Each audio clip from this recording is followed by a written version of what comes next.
अपना रिएक्शन दिया है और वो ये है कि हम कर्नाटका हाईकोर्ट के हिजाब के फैसले से डिसएग्री करते हैं और इसलिए डिसएग्री करते हैं कि ये संविधान के ये सस्पेंड करता है फंडामेंटल राइट जो है फ्रीडम ऑफ रिलीजन को, एक कल्चर को, फ्रीडम ऑफ स्पीच और एक्सप्रेशन को, और ये आर्टिकल 15 को भी कि जो डिस्क्रिमिनेशन अलाउड नहीं है रिलीजन के ऊपर वो उसका भी वायलेशन करता है। तो ये 4-5 चीजों के लिए हम सुप्रीम कोर्ट हाई कोर्ट के जजमेंट के हम डिसएग्री करते हैं। और तीसरी बात यह है कि एसेंशियल रिलीजियस प्रैक्टिस हिजाब नहीं है। भाई आप कैसे डिसाइड करेंगे एसेंशियल है ही नहीं है? आखिर बात कहाँ खत्म होगी? मस्जिद की बात हुई तो आपने कहा मस्जिद एसेंशियल नहीं है, दाढ़ी की बात हुई आपने कहा दाढ़ी एसेंशियल नहीं है, अब आप बोल हिजाब नहीं है। इसीलिए हम ये कहते हैं कि इसको सुप्रीम कोर्ट में अपील करने की जरूरत है और सुप्रीम कोर्ट जो साबरीमाला का हियर कर रहा है जजमेंट को, उसमें हमको ये चाहिए कि हम अपील करें। इसीलिए हम कहें सुप्रीम कोर्ट में उसको अपील करनी चाहिए। और अगर कोई मुस्लिम लड़की ये कहती है कि हिजाब मेरे फेथ का एसेंशियल है, तो किसी मुसलमान को भी अख्तियार नहीं है कि वो डिसाइड कर एसेंशियल ही नहीं है, वो उसका राइट है। फ्रीडम ऑफ कॉन्शियंस संविधान में है और वो बड़ा इंपॉर्टेंट चीज है। और छठी बात यह है कि आप ये कह रहे हैं कि यूनिफॉर्म, भाई यूनिफॉर्म अगर यूनिफॉर्म पहनेंगे तो क्या नहीं मालूम होगा कि गरीब का बेटा कौन सा और अमीर का बेटा कौन है? क्या यूनिफॉर्म पहनने से जात नहीं मालूम होती कौन सी कास्ट का है कौन सी कास्ट का नहीं है? और यही मोदी सरकार ने, आयरिश सरकार ने जब हिजाब और टर्बन को अलाउ किया अपनी पुलिस में तो उसने वेलकम किया। आज आप क्यों उसको खिलाफ कर रहे हैं? तो इसीलिए हर एतबार से ये संविधान के जो हमने आपसे कहा, right to culture, freedom of religion, freedom of expression, freedom of conscience, और आर्टिकल 15 का ये वायलेशन होता है। और संविधान का प्रियम्बल जो है ना, प्रियम्बल बड़ा इंपॉर्टेंट है।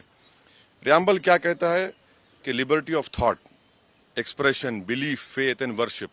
तो ये सब चीजें, इसलिए उम्मीद करते हैं कि सुप्रीम कोर्ट में इसको अपील किया जाए। हमारे एक MIM पार्टी के नेता हैं जो कर्नाटका के, उन्होंने भी पिटिशनर हैं, हमारी उनसे बात होगी, हम उनसे भी कहेंगे सुप्रीम कोर्ट में अपील करें।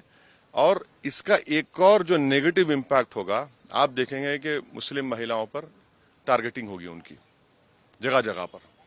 अरे भाई, अगर कोई स्कूल को जाकर पहन रहा है, क्या उसमें बुराई है? इंग्लैंड में क्रिश्चियन स्कूल्स में, इंग्लैंड में उनके स्कूल में अलाउड है कि आप वही ड्रेस यूनिफॉर्म पहने और वही ड्रेस का कलर का हिजाब भी पहने। तो ये चीज है। आपको नहीं ऐसा लगता है कि स्कूल के बने हुए नियम उन बच्चों के भविष्य के लिए अच्छा होता है? बने हुए नियम किस लिए होंगे? आप सिर्फ मुझे ही कह रहे हैं हिजाब मत पहनो? कौन से नियम? और अगर आप बोल रहे हैं कि यूनिफॉर्म पहनने से, हम यही तो कह रहे हैं, आप पहले तो आप आर्टिकल 15 का वायलेशन हो रहा है, जो डिस्क्रिमिनेशन नहीं कर सकती आप रिलीजन के नाम पर। और यूनिफॉर्म में पहनूंगा तो क्या जात नहीं मालूम होगी, कास्ट नहीं मालूम होगी, गरीब अमीर का बेटा या बेटी है नहीं मालूम होगा?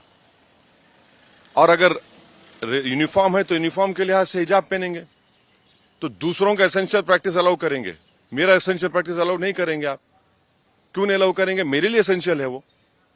और आप ये कह रहे हैं कि या तो तुम पढ़ो या तुम हिजाब छोड़ो। अरे भैया, कैसे होगा?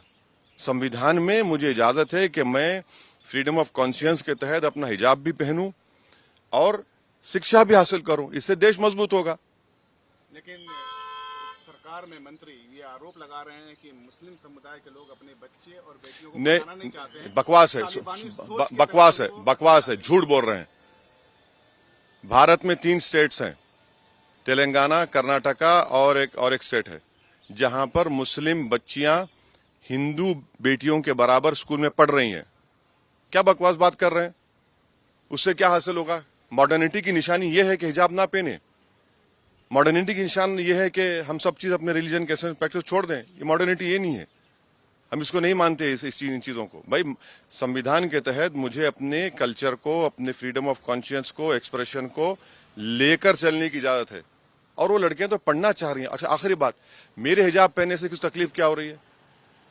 भाई, मैं क्या रोड पे धरना दे रहा हूं, ट्रैफिक रोक रहा हूं? भाई, हिजाब, सर पे हिजाब पहन रही है हमारी बेटी, उससे आपको हार्म क्या हो रहा है?